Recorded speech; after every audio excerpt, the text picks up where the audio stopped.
7월 임시국회에서 고위공직자 범죄수사처 후속법의 처리를 마친 여당은 공수처 출범을 위한 야당 압박을 본격화했습니다. 네, 국회 취재기자 연결해서 자세한 소식 들어보겠습니다. 서영석 기자. 네, 공수처 출범을 둘러싼 여야 간 갈등이 이번 8월 임시국회에서도 계속될 전망입니다. 더불어민주당 이해찬 대표는 최고위원회의에서 미래통합당을 향해 늦어도 8월 임시국회가 시작하는 18일까지 야당 몫의 공수처장 추천위원을 선임해달라고 요청했습니다.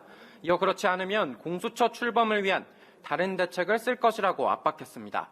공수처장은 추천위원 7명 중 6명 이상의 찬성으로 2명을 대통령에게 추천하면 대통령이 1명을 지명해 국회 인사청문회를 거쳐 임명됩니다.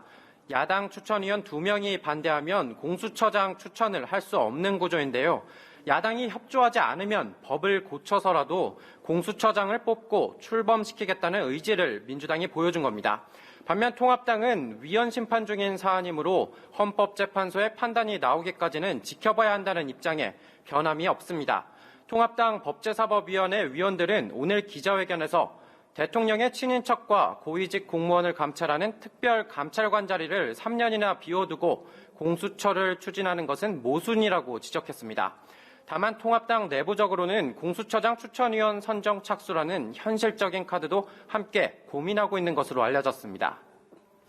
한편 어제 발표된 정부의 부동산 대책과 국회에서 통과된 관련 입법의 후폭풍도 계속되고 있다면서요.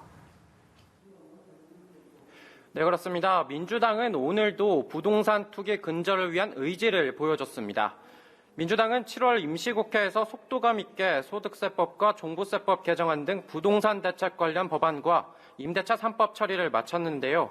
이해찬 대표는 오늘 최고위원회의에서 부동산 시장 안정을 위한 총력 대응에 나서 다주택 소유로 투기 소득을 올리는 시대를 끝내야 한다고 강조했습니다. 특히 민주당은 공공재건축과 공공임대주택과 관련해 일부 의원들은 물론 지방자치단체에서 나오고 있는 반대 목소리에 대한 단속에 나섰습니다.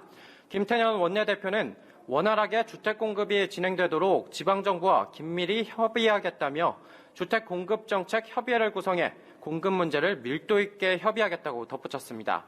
미래통합당 김종인 비상대책위원장은 세금으로 집값을 절대 못 잡는다고 강조하고 있는데요.